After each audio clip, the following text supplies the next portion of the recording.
Prime Minister Narendra Modi and Russian President Vladimir Putin today held the 16th annual India-Russia summit in Moscow to strengthen the already close bilateral strategic partnership. Prime Minister, who reached Moscow on Wednesday on a two-day visit, held talks with President Putin during a restricted meeting in Kremlin to begin the 16th India-Russia summit. The meeting was followed by delegation-level talks. Prime Minister Modi laid a wreath at the tomb of the unknown soldier in Moscow today. The tomb of the unknown soldier was installed in the Alexandrovsky Garden in Moscow next to the Kremlin's walls in 1966 in the honor of the 25th anniversary of the defeat of the German army near Moscow. Prime Minister also visited Russia's National Crisis Management Center at Agency for support and coordination of Russian participation in international humanitarian operations. The center is a multi-level coordination center designed to provide inter-agency coordination and alert the people about the threat of emergency situations. Finance Minister Arun Jaitley today hit out at Delhi Chief Minister Arvind Kejriwal, saying people in positions cannot be outlandish and vulgarity is not a right available to them. In a Facebook post, Jaitley said if anyone in Government of India were to use the language used by Kejriwal about Prime Minister and others, it would witness a nationwide outrage.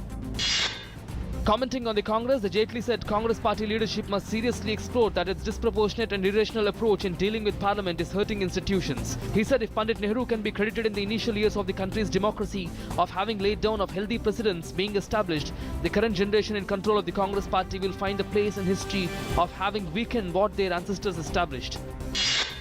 Home Minister Rajnath Singh has applauded the services being rendered by Sahastra Seema Bal in different fields including checking human trafficking, disaster management and cleanliness drive. Speaking at the 52nd anniversary parade of the force, Rajnath Singh said SSB has done extensive work at the Indo-Nepal and Indo-Bhutan border.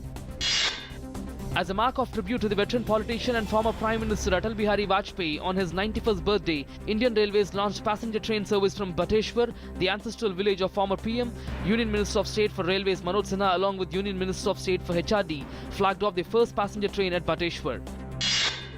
Defence Minister Manohar Parrikar today dedicated to the nation the first cable bridge of northern India in Jammu. The 592-metre-long Basholi Bridge provides close connectivity for Jammu and Kashmir, Himachal and Punjab. On the occasion, Parrikar said that the bridge will boost tourism in the locality. In Jammu and Kashmir, at least 2 police personnel, including a DSP, were injured after terrorists attacked a police convoy in Anantnag district. Security forces cordoned off the area to conduct massive search operation to flush out hiding terrorists. 5 Indian sailors kidnapped by pirates in Nigeria earlier this month have been released. External Affairs Minister Sushma Swaraj tweeted that 5 Indian sailors from pirates in Nigeria have been secured. Indian sailors were kidnapped on 11th December in Wari of Nigeria. She thanked President Buhari for securing the release of the captive sailors. ULFA General Secretary Anup Chetia has been released from the Guwahati Central Jail just hours after he was granted bail in the last of the 4 cases registered against him. Chetia, however, is not allowed to leave Assam without the court's permission. Chetia was handed over to India by Bangladesh last month, where he was in jail since his arrest. The Coast Guard has launched Operation Oliva to intercept unlawful travelling activities along Odisha coast while embarking on its annual mission to ensure safe mid-sea sojourn of olive ridley turtles. The Coast Guard had put into service an improvised ship besides a Dornier aircraft to keep a tab on illegal fishing in the Gahirmata Marine Sanctuary.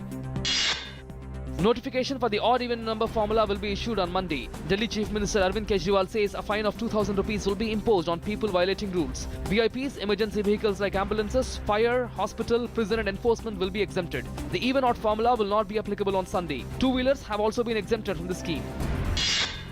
BCCI Disciplinary Committee today deferred a decision on the tainted duo of Ajit Chandila and Haken Shah till 5th January. The board has given them time till 4th January to file a written response to the charges of spot fixing against them. The 3-member committee comprising President Shashank Manohar, Jyotiraditya Scindia and Niranjan Shah met in Mumbai and postponed a decision on possible sanctions on the players.